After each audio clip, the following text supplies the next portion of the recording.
Hey guys, movies with Bruce. We haven't had a good review in a while. There's been a lot going on at the box office, but most everything's been kind of older movies that I'm pretty sure most of you guys have seen. So some of the movies are telling us that they're going to be moving out farther and farther. I've heard stuff on Wonder Woman and Ghostbusters, but guys, listen. Was talking with the folks at NCG and talking with the folks at Legacy. Don't panic over those dates that you're hearing, because just as easily as they can say Wonder Woman's not coming out till next May, they'll say Wonder Woman's coming out next month. So don't panic, okay? We just don't know what's going on. But ticket sales are going okay. The movie theaters are doing well. This weekend, I got to go out and see what I thought was a really good laugh out loud family morals and values comedy. So a good movie needs a good cast, right? So let's start with Robert De Niro. Needs absolutely no introduction. Really, neither does his daughter, Uma Thurman. Uma plays Sally, and her father, Ed, who's played by De Niro, moves in and takes over grandson Peter's room. You've seen that in the previews. Now, Peter is brilliantly played by, I believe it's Oaks Fagley. Now, you're going to recognize him from The Goldfinch, and he was in Pete's Dragon, and there was other movies that was listed that he was in. So you may recognize his young face, and I think he does an absolutely great job. But he declares war on his grandfather. And I've got a yellow jacket out here with me. I guess they're trying to find the last remnants of summer. But they declare war on each other because the grandson wants his room back. Now, De Niro enlists the help of, remember we said a good movie takes a good cast of characters, right? Cheech Marin from Cheech and Chong, Jane Seymour, wow, and Christopher Walken. Yeah, so absolute hilarity ensues as these two warriors engage in a secret battle of I quit, basically. So I'll tell you why it's a secret here in a little while.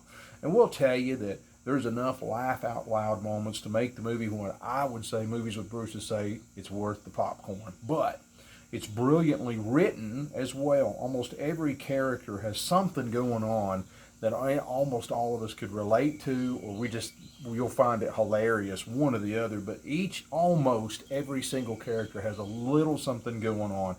Ron Riggle, who I remember from the movie Let's Be Cops, he has a good little subplot going on. And Poppy Gagnon, I think is how you pronounce it. You might recognize her from some movies as well. But her obsession with Christmas is just absolutely pricelessly adorable. But beyond the ha-ha factor, De Niro teaches some great family morals in this movie as well. And you say, wow, it's a comedy, but it's kind of serious.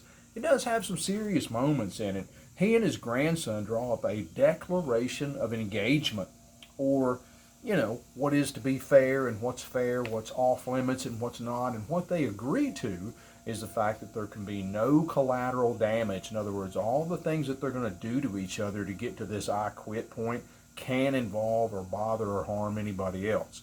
Also, De Niro puts in a clause that they can't tell anybody. But now, of course, they're not going to tell the other family, the mom, the dad, the sisters, and the brothers, and so on and so forth. But they do go get their friends involved, so they kind of break that one. But they come out with a peace treaty as well. And I think it's interesting the way De Niro sets his grandson down and explains what a peace treaty is, times in history when it's happened. They draw up this peace treaty because of a birthday party, and the birthday party goes horribly, horribly wrong. And you're going to see why. But a funny laugh out loud comedy that reminds us that family's supposed to stick together. And when the family declares war, there are casualties on both sides. So De Niro, again, sets his grandson down and says, look, anytime a family goes to war, nobody wins. There's casualties that you don't think of. There's casualties that you wish never happened. So it's good for a family not to fuss and fight and not go to war, as the movie insinuates and as they do. The War on Grandpa is filled with chuckles and morals. Movies with Bruce definitely says it's worth the popcorn. So I would go see that movie, and I would probably see that movie again when it comes out on rental. So Tell me what's going on with you, with your theaters. How's the mask wearing going? Do you have everything out that you need? And I've always said, and I'll say one more time, when you go out to the movie theater or when you go to any retail store where you have essential workers, treat them with some respect. All of us are doing things we've never done with equipment we've never used in a way that probably wasn't designed. So guys, Movies with Bruce says, give me 5 minutes and I'll give you a great movie.